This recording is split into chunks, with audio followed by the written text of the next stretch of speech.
Somos el grupo de Carmen, Ángela, Marta, Claudia y yo, que soy Sandra, y vamos a hablar de las normas de la textualidad y su aplicación a la traducción. Este es el índice que vamos a seguir. Primero vamos a hablar de unas nociones básicas, después vamos a explicar el modelo de Bogrand y Dressler y por último vamos a hacer una conclusión. Vamos a empezar con una pregunta. ¿Es esto un texto? ¿Son estas dos señales los textos respectivamente?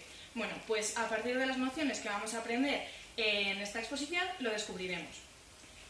Hemos encontrado muchísimas definiciones de lo que es un texto, pero hemos decidido poner en esta diapositiva primero una que es la de Vidal-Launnikiv, en la que se centra en el sentido etimológico de un texto y además lo describe de una forma un tanto metafórica.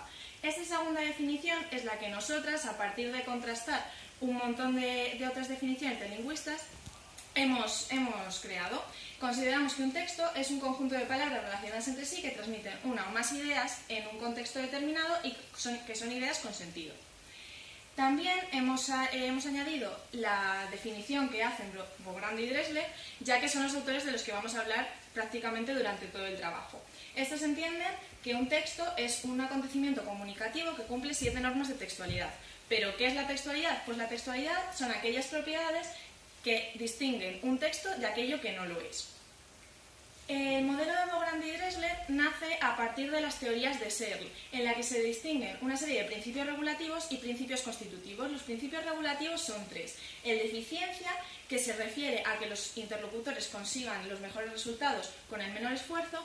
El de efectividad, que hace referencia a que el receptor sufra un impacto, entre comillas, a partir del mensaje, y el de adecuación, que es el equilibrio que se da entre la situación y la forma en la que se cumplen las 7 normas de textualidad. Las 7 normas de textualidad o principios constitutivos de Searle empiezan con la norma de cohesión. La norma de cohesión se refiere a cómo se unen las palabras desde el punto de vista gramatical. En esta primera frase vemos que desde la gramática española pues es totalmente incorrecta, de tal modo que no tiene cohesión.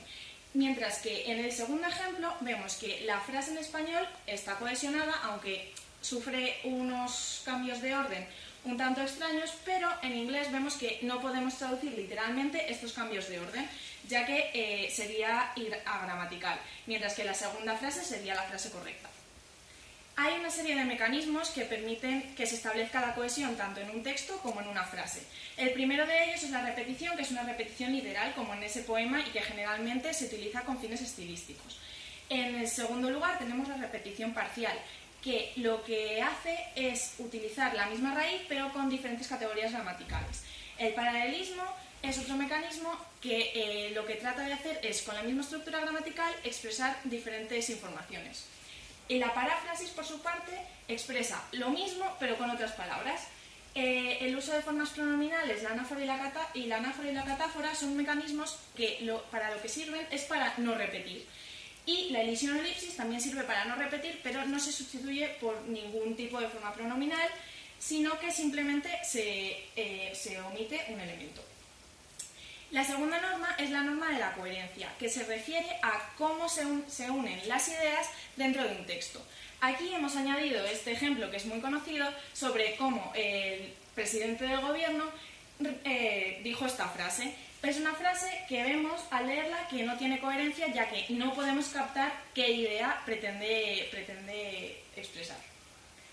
Dentro de la coherencia tenemos que hablar del conocimiento enciclopédico, ya que no vale con estudiar el texto para ver si tiene coherencia o no. Por tanto, el conocimiento enciclopédico comprende tanto nuestro conocimiento del mundo como el conocimiento compartido con los interlocutores.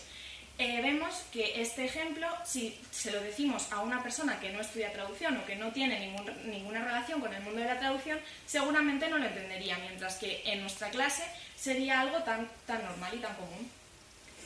También hay una serie de relaciones por las cuales podemos establecer la coherencia. La primera de ellas es la relación de causalidad, que es una relación muy fuerte. Por ejemplo, por la cual un acontecimiento influye en que ocurra el otro. Por ejemplo, la frase «tiré el ordenador y ahora no funciona». En segundo lugar, tenemos la relación de posibilidad, que es una relación más débil y por la cual un acontecimiento puede ocurrir en base a otro. La relación de razón indica que un acontecimiento es entendible por el hecho de que haya ocurrido otro antes. Y el propósito implica que un acontecimiento ocurre porque con la intención de otro se pretendía conseguir ese segundo acontecimiento.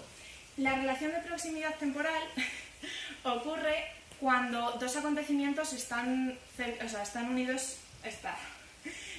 en el texto, en el tiempo. Y la relación de agente y entidad afectada, tenemos, por ejemplo, la nana de duérmete niño, duérmete ya, que viene el coco y te comerá. Entre las normas de coherencia y cohesión se dan muchas relaciones. Por ejemplo, en esta primera frase vemos que decir un buen tío y un tío bueno no es lo mismo, aunque se utilicen las mismas palabras, ya que la forma en la que se cohesionan cambia y la idea, la coherencia, también cambia. En la segunda frase vemos que es una frase con cohesión, es una frase correcta en nuestra lengua, pero no tiene coherencia porque nuestro conocimiento del mundo no permite que la podamos entender. Y también se dan relaciones entre coherencia y cohesión con los marcadores discursivos. Vemos que sin los marcadores podríamos entender esta frase, bueno, este pequeño texto, pero con ellos es mucho más sencillo entender la idea central. Dentro de la traducción hay que aplicar estas normas conociendo los mecanismos que se utilizan en la lengua, en el texto de origen, y también conociendo los recursos existentes en la lengua meta para poder traducirlos con corrección.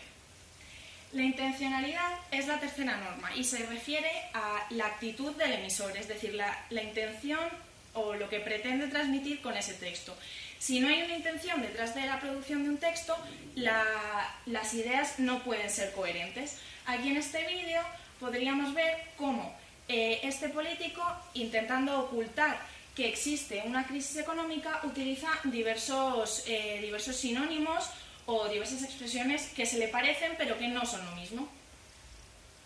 Dentro de la traducción, lo más importante es que sepamos identificar el propósito general del texto para poder transmitirlo a nuestro texto meta. Como vemos aquí en estos dos textos, que tienen un propósito que la verdad no parece muy claro y no es muy fácil de comprender, entonces se transmite a la traducción también así.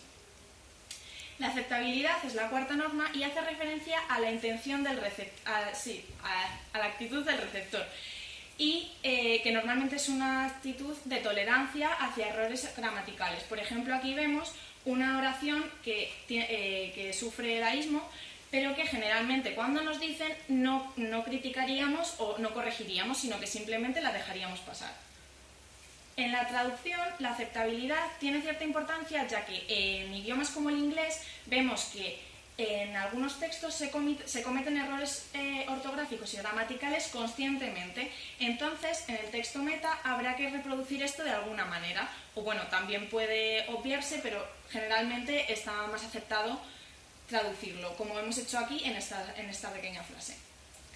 La quinta norma es la norma de la informatividad, que a lo que se refiere es a lo impredecible de los mensajes y a la novedad de estos.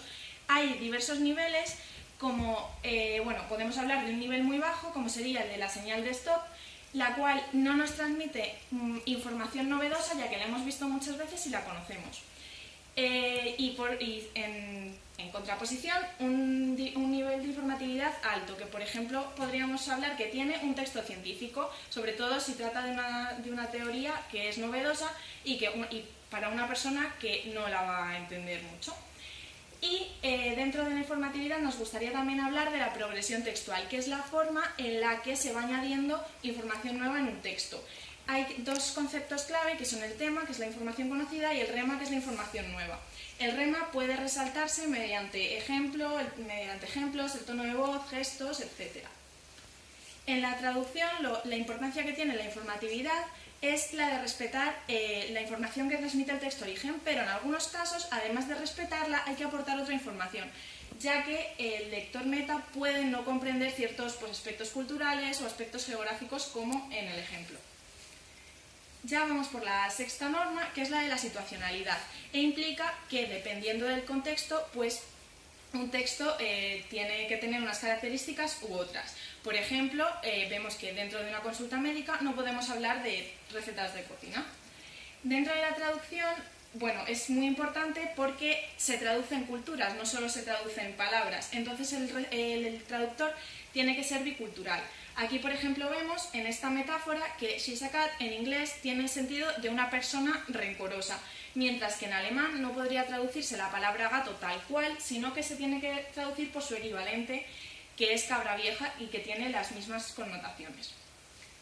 La intertextualidad es la última norma y hace referencia a cómo influye en la producción y la recepción de los textos que se conocen de antes. Es decir, que hay diferentes grupos de textos que influyen en cómo vamos a escribir o cómo vamos a leer textos nuevos. Hay muchas tipologías textuales, ya que la lingüística ha considerado muy importante crear una, ya que tiene impacto práctico e impacto teórico. Pero bueno, nosotras hemos elegido la teoría de Werlich, que divide 5 tipos de textos. El primero es un texto descriptivo que se centra en el espacio, en los objetos y los agentes dentro de un espacio, que sería, por ejemplo, pues una vía turística. Un ejemplo de texto narrativo sería un cuento, o una noticia, que en lo que se centra son en acciones y objetos y agentes dentro de un tiempo. El expositivo pues sería, por ejemplo, esta exposición en la que lo que hacemos es expresar una serie de ideas y sintetizarlas. Y en cuarto lugar tendríamos los textos argumentativos, que lo que hacen es dar las relaciones entre ideas. Sería, por ejemplo, pues un texto que diga un artículo de opinión de un periódico. Y ya por último, un texto instructivo. Un ejemplo muy bueno sería el de una receta de cocina, en la que se dan los pasos para conseguir algo. En la traducción, esta norma es sumamente importante, ya que los géneros, o incluso la forma en la que se escriben los géneros en diferentes idiomas, no es la misma. Aquí vemos que tenemos 2 partidas de nacimiento, una española y otra inglesa, y que el orden de las palabras no es el mismo. En la española primero va el padre y después la madre, y en la inglesa es al contrario. Y bueno, ahora ya vamos con la conclusión. Esta es la imagen con la que hemos abierto el tema.